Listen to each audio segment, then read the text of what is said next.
So let me just start by saying we've had, I think, a very stable quarter in a very turbulent environment. And that's how I would frame that for us. Now we're seeing a lot of turbulence around the world that affected us in the second quarter. By and large, we're getting through that, and we're positioned now for a very strong second half of the year. Let me take it more back to Volvo as well then, because there was one line in your statement which actually I thought, wow, this is actually the most encouraging thing I've seen, and I want you to break it down for me.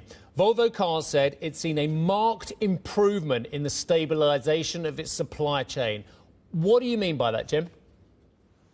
Yeah, so we had guided in the first quarter we were affected by one specific semiconductor, which hampered production across most of our range. We had forecast that by and large we would be through that by the end of the second quarter, and that's what we've seen.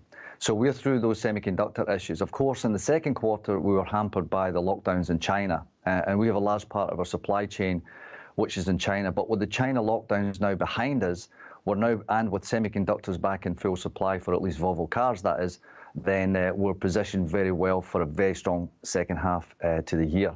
What's been of probably most encouragement is that the demand for our products has stayed incredibly high through that period, especially demand for our new electric vehicle products, which again is a great signal that we're taking the company in the right direction. Yeah, and I've seen that, Jim, and I've seen it when I've been looking at your site and other sites as well, when I've been doing building up my anecdotal evidence. So my question is, can you satiate that demand before we get a recession? So we don't see any dampening of demand now. We've seen raw material prices increase, and by and large, we've managed to increase our prices on our products to offset those raw material price increases. And even having done that, we don't see any dampening in demand pretty much globally. And perhaps more importantly, we see increased demand coming now for our BEV products and our recharge products. So again, all of that lines up really well for us and bodes well for the future that we're taking the company as a fully electric company by 2030, that we're taking the company in the right direction. Jim, to what extent are consumers changing their decisions based on available cars? For instance, we've seen a ton of issues across the sector with chip shortages, and some are clearly putting those production facilities on hold, suspending certain operations. Do you think this is filtering all the way down to consumers, where they're willing to wait it out for the car they want, or just making the decision to buy whatever they can, whether that is a new car or a used car at this point?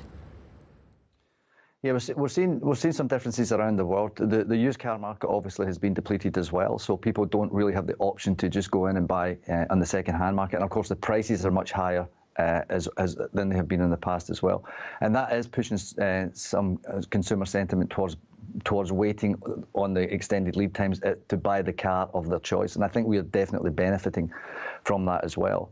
In terms of consumer sentiment, again, even with the underlying rate of inflation being higher for quite some considerable time now, we don't see any dampening of demand for our products. Now, we play in the premium sector, and so I think we're probably by and large less affected than the mass market sector. But those dynamics are certainly in play, but very positive towards, one, Volvo Cars, the premium sector, and two, maybe more importantly, towards the BEV sector, the electric vehicle sector, and demand for that. And I think that consumer sentiment, when people are going to wait to buy the new car of their choice, then more and more people are deciding to go for an electric vehicle.